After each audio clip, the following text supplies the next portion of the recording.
pitching is interesting because you are forced into a situation that you have to present your idea very clearly in a very short period of time. I think it will be a very good experience for the students to actually learn about this process, build up their confidence. Chances are, in the past, they are more or less focused on in-class activities, sitting down, listening. There may be some kind of interactions, but maybe we want to provide them more.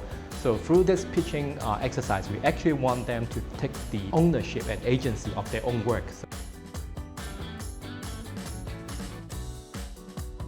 The Technopreneurship program offered by the School of Innovation and the Summer Institute at Hong Kong U is going to give you an opportunity to go from 0 to 1, to get out of the building and think about real people and their needs, to design solutions, prototype them, test them in the market, and learn how to think about creating a real business.